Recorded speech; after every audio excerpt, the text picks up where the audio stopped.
Good afternoon. My name is Dr. Gilbert Villela. I am the chief of the coronary heart disease section here in the Philippine Heart Center, and I'm the principal here at the Heart Center. If you are a trainee at the best pharmaceutical company in the Philippines, then I congratulate you for having chosen to apply to the #1 team. And as everybody knows from GSK that I am a GSK boy. I was past president of the GSK Alumni Society, and my relationship with them has come a long way.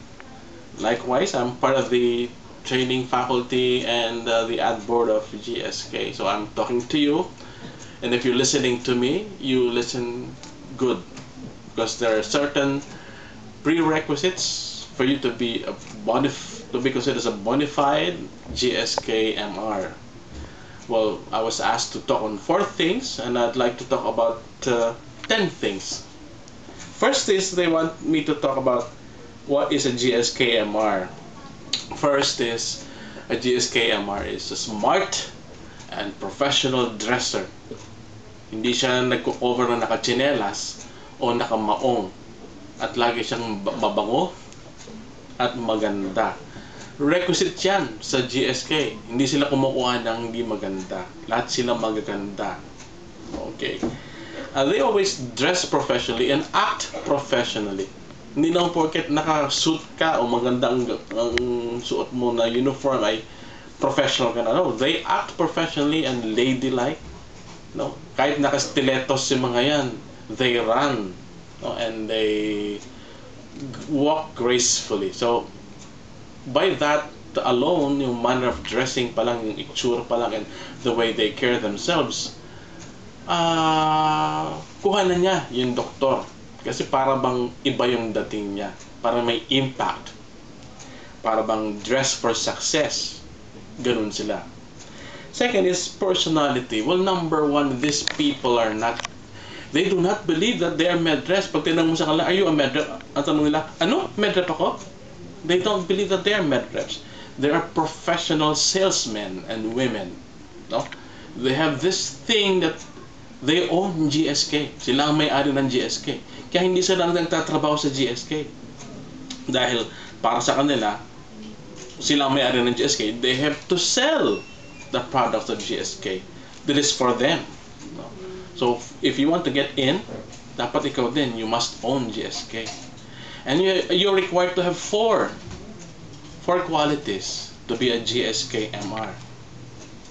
Remember the 4 letters. VDPC. VDPC. V is in vision. You should visualize yourself as a great salesman. Everything that you do, even in your breathing and your moving, you are selling GSK. Because before you sell your product, you should sell yourself first. Kasi kung hindi mo nabenta sa doktor ang sarili mo, hindi siya maniniwala sa'yo. Okay? D is discipline. Para matulungan yung vision mo, you should discipline yourself. Discipline physically. Dapat huwag kang gagaya sa akin na mataba. Sexy ka, parang si Tay.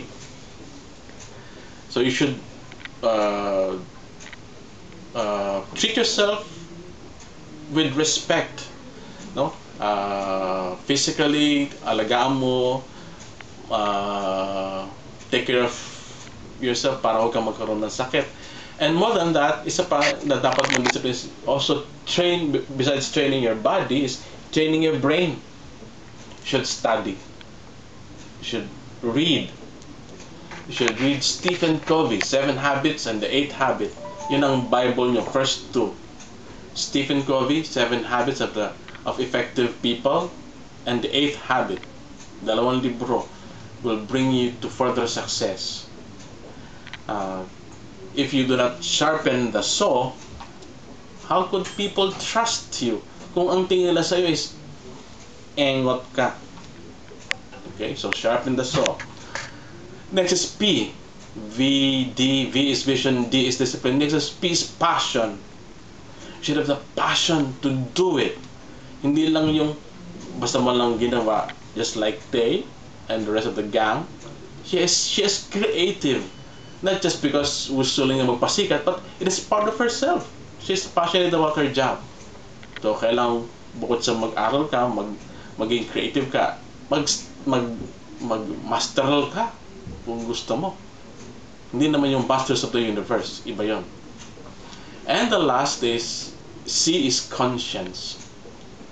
Nobody likes a bad person. Kung wala kang konsyensya, kahit ikaw ang pinakamatalino at pinakamagandang medrep, wala kang makukuhang tulong sa mga doktor. You should have a C, a conscience. You must be a good person. Someone who knows to listen and who is a good friend to his clients or her clients. So yun ang MR ng GSK.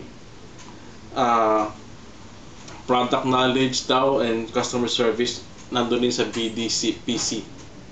No? You should always remember na ang benta ay nasa sayo, hindi nasa boss mo.